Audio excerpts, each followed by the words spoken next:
Welcome to the first episode of Inside Chippewa Hockey. We will be coming to your screen once every 2 weeks with deep dives into the Women's Division II alongside the Men's Division III teams. Now sit back, relax, and enjoy the show. Episode 1 starts right now. Man on a mission, I'ma get it. You know I be on a what? Yeah. You know I be on a what? Man on a mission, I'ma get it. You know I be on a what? Yeah. It's all hard, ain't no fear here. You ain't giving this to all, you steer clear. Never beat, I've been down and I reappear. You got some money on the line, you better put it here. Rolling in and doing that work. Check priorities, I'm doing that first. We're live from the Moore Hall Television Studios here at Central Michigan University. I'm your host, Devin Serra, and tonight we've got a full lineup in store. To start things off, let's talk about the Women's Division II team off to their best start in program history. Next to me, I have our women's analyst, Matt Ryder, and freshman forward, Kylie Del Rey. Welcome to the show. So happy to have you on. It has been a historic first season for you and a historic year for CMU hockey as the women's team, as we mentioned, off to 11-1 start. The most games they've won in a row to start 7 games this season. And, I mean, everything's going right now for you guys. And how does it feel to be on such a prominent winning team right now? Oh, it's amazing. I mean, just as a recruit, I was connected with the team a lot last year, and I definitely, saw some of those struggles. But being a part of such a winning team now, it's a really good feeling, going into this break and knowing we have a good shot to, crack that playoff roster or the playoff standings, excuse me. And, yeah, I'm confident that we're going to go really far this year. Yeah, and we talk about going on a tear. You yourself have been one of the best in the ACHA this year. 19 goals, 13 assists, 32 points in just 12 games. But we know you're a team player. We know you like talking about the team. So kind of what has been the most success or what's contributed the most to your game or kind of just the team's game in this stretch? I think what works really well for us is that we're all very positive on the bench and in the locker room. We all have each other's backs, and we're all super supportive of one another. And just on the ice, I see, most of us are playmakers. We, look for that pass as soon as we get the puck, and we look to make that next play in advance. So it really helps us, keep ourselves one step ahead of the other team when it comes to those tight game situations, especially playing teams like Adrian or, prepping for Sioux College in January. Those are things that we definitely take pride in. Certainly. And kind of, Matt, let's talk about some of those tight games that they had to start the year. We talked about how in the opener of the season they took down Michigan State in overtime, and then games against Northern Michigan and Bowling Green where they had to come from behind and make something happen late. This is a team that not only gets it done when they have the scoring plethora in their grasp, but they can come back. They are never out of a game, and they've shown that multiple times this season. Yeah, in the beginning of this season, they had some close games, and I think, keep in mind, they've had 9 new players, and they're all freshmen on this squad. And so just like learning how to deal with adversity early in the season and get some overtime wins and not some wins and play together as a unit. And they've been playing from behind and coming with the W. So they're all contributing in all facets of the game, and that's why they're winning and beating the teams that they should beat, and by a great margin as well. Yeah, and just to continue the point of the heater, Kylie, you have 6 game-winning goals this season, obviously a team leading, and that's probably top 10 in the ACHA if we're being honest. I'd like to ask you one final question, kind of what has been your standout moment of this season as far as the schedule? Probably that first game against Adrian where we came back with about 3 minutes left. A lot of us, we thought we were down and out when they spotted that 4th goal with about 3 minutes left, 4-2 deficit, and we were all just kind of, mentally we were kind of out of it, but all of us just kind of kept to ourselves and kept fighting, and, it turned out in our favor. We never stopped, we never let our foot off the gas pedal, and, it was clutch time, so Chris told us what we had to do, and we went out and we executed. Tied it up with under a minute left, and just regrouped between the third period and overtime, and just recuperated, knew what we had to do, and executed. So. And your line was impressive. Nixon, Williams, and then obviously yourself getting the hat trick. It was, we called that game mad. It was so much fun. The atmosphere was incredible inside Martin Ice Arena. Certainly, too, I'd have to agree with you. I'd say that's my moment of the season as well for women's. Segueing kind of into our discussion now, taking a look at that Notre Dame series, which you guys swept the Irish 7-2 and 6-0, dominating performances once again. Notre Dame's not having the greatest season, but it seemed like from the get-go they established, now I'm talking about, they established their forecheck early, they got on the gas, and they just never let up. And it seems like it doesn't matter who the opponent is, they just have their way in scoring. Yeah, and keep in mind, they were on a short bench coming into this weekend, having at least 4 players out for the weekend. So it was going to be interesting to see how they were going to react against the Notre Dame Irish. And as you can see in the scores, they 6-0 and 7-2. And that was Lauren Abraham's first shutout of the season. Well, finally. She's been wonderful the last 2 years for this team. Yeah. Kept them in a lot of games. Yeah. I mean, they're averaging 1.8 goals a game. So Bree, Schroer, and Abraham have been electric on the defensive end.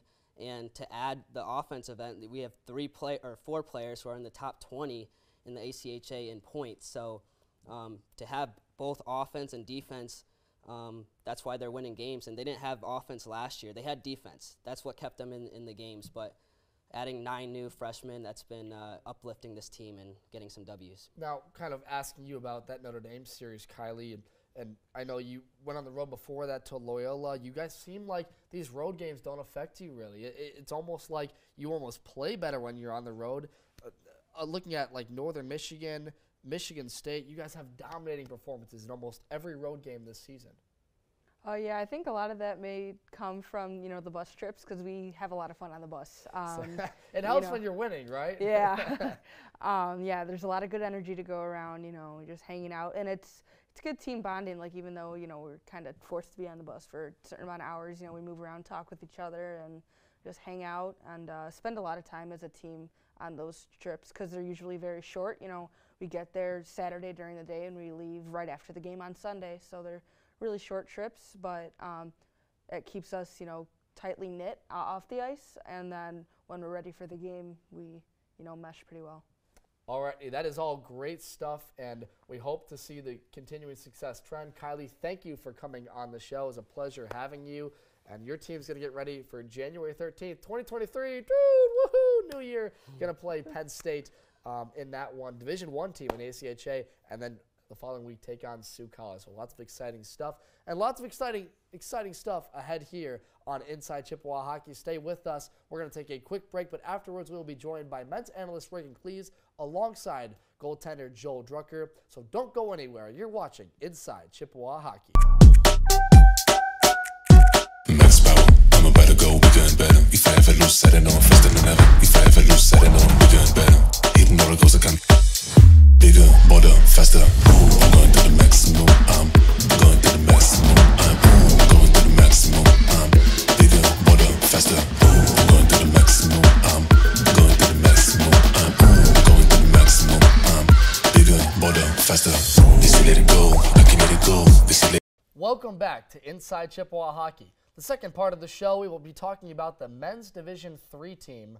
Devin Sarah alongside Reagan Cleves and Joel Drucker, goaltender for the Central Michigan team. Welcome to the show, guys. So exciting. The first show, we get to talk about this hockey team that has had an up and down start to the year, 9-5-1, and boy, it's been exciting to watch. Yeah, it has been a roller coaster, and hopefully, as they come to the end of this first semester, they can get and continue to get back on the right foot and go into the second semester strong.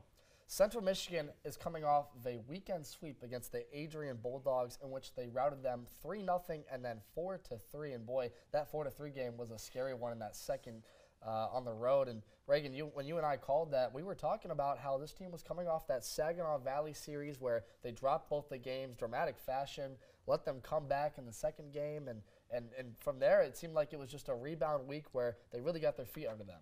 Yeah, and it seemed especially that way in game number 1, where they came out and shut out Adrian on home ice, and certainly looked that way through the first 2 periods of game number 2 down in Adrian. But from like that third period, it was really a roller coaster.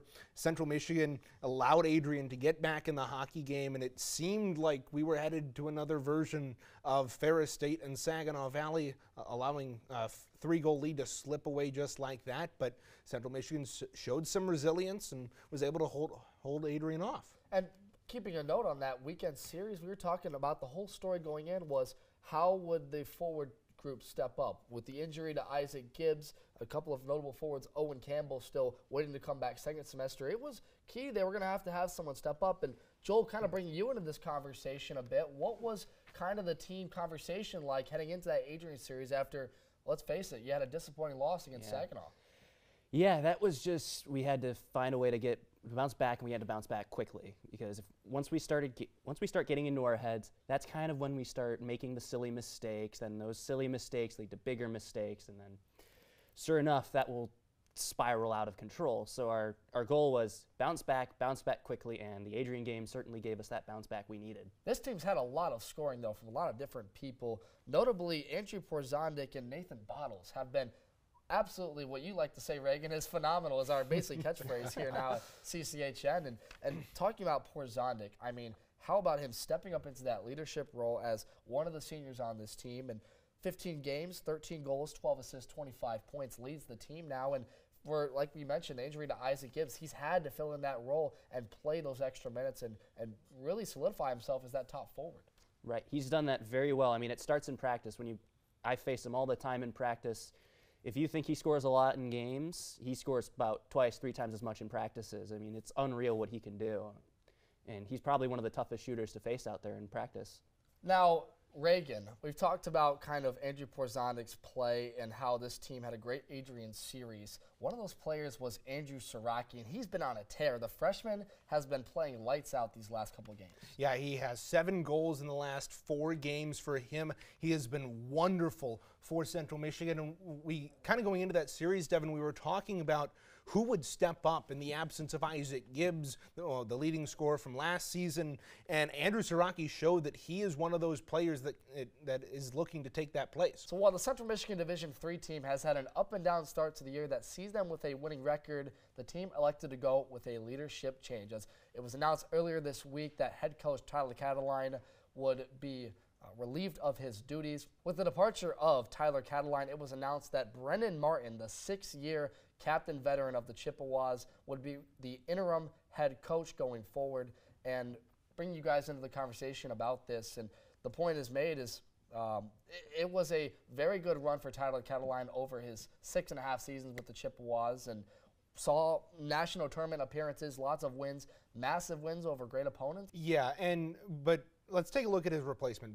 Brennan Martin, Devin, something we've been talking about on our broadcast throughout the course of the season was the fact that in those tough games, the Chippewas seemed to have a lack in leadership and lack of inspiration in the locker room. And Brennan Martin, I think, is a player, former player. He's a massive heart of this team last season in their run to nationals, and I think he'll bring that in excitement, that leadership to the locker room. And you mentioned how leadership is such an important thing, especially with what we talked about, how great the senior group was for this team. And Joel, bringing you kind of into that conversation now, you understand Brennan Martin is the true leader he was of this team, and seeing him come back, what do you expect this to do to the team that has had a pretty good season up to this point?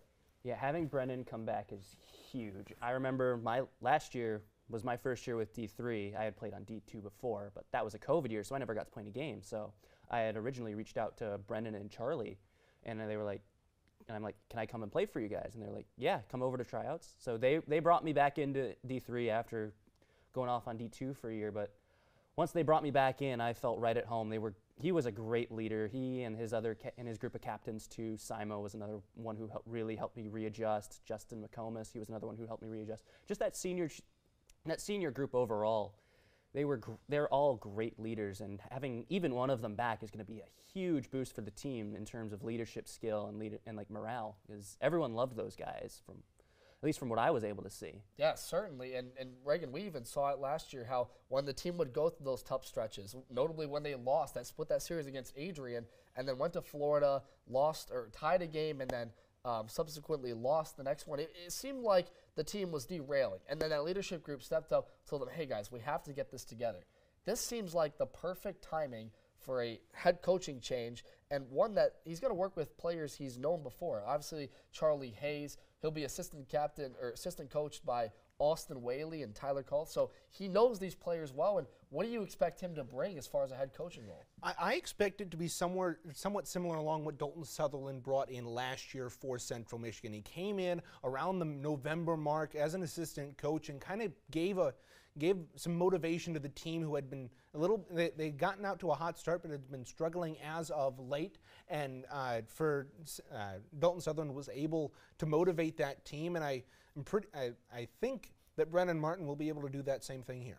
Alrighty, well, switching gears now, we'll be taking a look at the ACHA Division III national rankings, the third official rankings, and the most accurate that we've seen up to this point, where, let's face it, guys, it's been an absolute mess up to this point. We had Hope College sitting at 14 with only one loss, and Lawrence Tech with 2 losses, just sitting on the void. We had a 1-3 team in the top 5. Like, just like, let's just throw a team down and see where we're gonna put them in.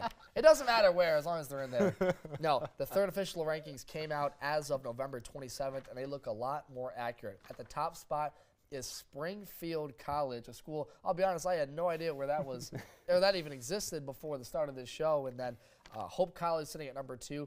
Missouri State. Now, they are a very interesting team because we saw them at Nationals 2 years ago prior to that COVID season where they went on that miraculous run. They upset a couple of teams and made it all the way to the semifinal. So good to see Missouri State back in there. University of Massachusetts at 4, Notre Dame 5, Arkansas at 6. And another point is Notre Dame ranked 5th, Arkansas 6th. Arkansas has been one of, if not the best team out of the South in the ACHA. Yeah. Well, yeah, it's great to see good hockey teams show up in places you don't typically expect to see hockey teams in. Like, if you were sitting at home at your home in Lower Peninsula, Michigan, would you expect a team to be in Arkansas to be that good? Most people wouldn't, but it's really good to see hockey growing, and that's just a sign of the growth of the sport in general. And we know for a fact that they were so close to getting to the national semifinal, or national final against Hope, rather, when they lost in overtime, similar to how the Chippewas did. And Reagan, kind of continuing the conversation, Air Force Academy at 7, Sacred Heart at 8, Sunny Maritime College at 9, a very interesting one just because I have no idea why they'd be at number 9. And then Saginaw Valley State. So you've got a couple of notable teams in here. Hope, Missouri, Notre Dame, Arkansas, and Saginaw. Give us kind of your impression of this top 10. Yeah, so the top 10, I think really Hope should be in that number 1 spot. They're the reigning national champions. They've lost only 1 game this season, and that was to Saginaw Valley State back early in late October. But I think the rest of those teams are pretty much where they should be, minus those couple of oddball teams like Springfield and SUNY Maritime. But I think that top 10, that top 11 is very solid. You've got Arkansas, a team that if you look at the ACHA stat leaderboard, they dominate. They've got a couple of players who I think already have 55 points on the year through like 20 games. So Arkansas has been a very solid team. We've seen them go to the semifinals for now 2 years in a row, including a finals appearance back in 2021. We've also got Air Force and Notre Dame, two pretty dominant teams historically. 6 out of those top 10 teams went to nationals last season, and they're hoping to repeat. Very solidified top 10. And then you look at notable teams at 11, Michigan, University of Michigan, Lawrence Tech at 12, and then Grand Valley State at 15, the next opponent for the Chippewas, which kind of brings us to our next point and looking at that weekend series where you have this ranking. And by the way, we haven't even mentioned our team. Central Michigan ranked 34th in the nation, 1 spot above Oakland University. So kind of a oddball spot for the Chippewas, one that probably we expected them to be outside of the top 25, Reagan. But this kind of brings in a matchup of an upset alert. Yeah, and for Central Michigan, and you kind of got to think of this as it's still early season rankings. We talk about the oddball colleges up in that top 10. The rankings are still kind of getting filtered and getting sorted out with the computer data and whatnot. So you kind of got to give them a little bit of grace, but you certainly got to think for a team that made nationals last year that was ranked as high as 4th last year, you got to think that being down in the 30s has got to motivate them coming up against a pretty tough number 15 Grand Valley team. Yeah, and segueing now into our next segment, talking about this weekend matchup between Central Michigan and Grand Valley. And looking at the Lakers' record, they only have 2 losses on the year, 13-2. Those coming against Notre Dame and Ferris State, who, by the way, both beat the Chippewas earlier this year, at least at some point. So you look at the stats on paper, there's a lot to like about this one. Lots of size in both of these teams. And Joel, kind of give us your impression of what the team's kind of been talking about, if anything, about this Grand Valley team in preparation. Right. Well, we know this is probably going to be one of, if not the best team we're going to play all year. So we have to come ready for this, and that's been a big point for us this weekend. And, well, this weekend is in the off weekend that we had, because when we got back from Thanksgiving break, we didn't have any games. So that was more time for us to prepare and go over things that we needed to go over. But that being said, the losses that Grand Valley did take, especially the one against Ferris State, proves to everybody in the ACHA anybody can be beaten. Because remember, Ferris may have beaten us once, but we have also beaten Ferris. So it can go either way, and we just have to come in with that right mentality, knowing that we can do it. If Ferris can do it, we can do it. We certainly can. Yeah, and taking a look at the Lakers' schedule, as you mentioned, those losses, both of those came in the month of November. They went 6-2 in that span. They blew out opponents, Miami University, Western, and Adrian on their way to this game. But, yes, it is important to note those losses. And kind of one more final point for you, Reagan. What is the one part of this team that you're looking for? We talked about the size, the speed, the wealth of scoring they have. What is your main takeaway? Yeah, for Grand Valley, it's what they had last year. They've got a ton of very good scorers on their team. They can distribute the puck very well. Their top 7 or 8 forwards have double-digit points on the year, so they distribute the wealth very, very well. Central Michigan is going to have to play a deep game. They're going to have to trust their depth and expect people to step up. I expect a physical game, one where both sides have guys sitting at 6'1", 6'2", 6'3", 220-plus pounds. It's going to be a dogfight, folks, and an exciting one to watch. Well, guys, we talked about nationals. We talked about Grand Valley State, and a lot of interesting stuff to talk about, and one that will keep going as the season goes on here in the second half of the year. But stay tuned with us, folks. We're going to be right back with Inside Chippewa Hockey, as we will be joined by Matt and Kylie for Holiday Trivia. Stay tuned. You're watching Inside Chippewa Hockey. Go, I can let it go, you think I'm too much, because I'm too much. Don't you gotta go, cause I gotta go. Let it drive on, full power, never hit the brakes, no comma. I gotta go, I gotta get, I'm on my way to get the full power. Won the game, first place, MVP, I say GG. And even if you still don't get it, just wait, I'm about to go like bigger, bolder, faster. I'm going to the maximum, I'm going to the maximum, I'm going to the maximum, I'm bigger, bolder, faster. Welcome back to Inside Chippewa Hockey. On this next segment, we have our special holiday episode feature. We will be having Christmas trivia here for our fine guests here alongside the panels. Reagan Cleves, Joe Drucker, Matt Reiner, and Kylie Del Rey once again joined back with us. Why didn't you tell me there was going to be trivia? Oh, because that was a surprise. You couldn't know. Reagan, you're the type where if you know something, you're going to do everything you can to analyze it, and we couldn't let you do that. So we had to keep you right. guessing. I mean, he's not wrong. I'm not, you know. He's wearing the Red Sox, and folks, and he's looking the most festive. Joel's got the hat on. I like it. I like how we're looking on this part of the show. We were told to bring Christmassy stuff. I'm surprised we're the only two that did it. Yeah, I look like I'm ready to go to a funeral. Actually, no. I lied. Parker in the back I has left all a my Christmas stuff at tie home. on too. Yep. Okay. Me too. Anyways, what are the rules of this? So, contestants will have approximately 20 seconds to answer, which is way too much time. We'll change the rules. Let's make it 5 seconds to answer each of the questions. The first one to smack their right hand on some sort of the couch will get the first answer. It'll be my determination. This is not a democracy, folks. So I will make the determination, but they will be asked at minimum 5 questions. By the end, depending on how the score is, we will announce a winner. And the winner will get something other than a steak dinner for once. So I had to give that plug to Reagan there. Anyways, our first question is part of this holiday trivia, folks. In the movie The Santa Claus, what happens to the original Santa that forces Scott to take over? Reagan. Ooh. He basically disappears into the snow after falling off the roof. That is correct. Woohoo! Hey, you know what more Jeez. specific happens? He dies. Yes, he That's does what die, happens. but- He dies off the roof. He dies, but Reagan didn't We're worry keeping that. it PG around here. Oh, please, come on. we work with hockey kids. It's not necessarily PG. Oh, Fair yeah. enough. Especially when we get the mic'd up part. Oh, boy. We're gonna hear some, hear some that'll wild be stuff tough work there. for our editor. Our friend over here, Parker's keeping score. That's 1 to Reagan over there. Thanks, buddy. Appreciate the pencil. Wish we had a camera on him, but we don't. Nonetheless, no, Reagan leads 1-0.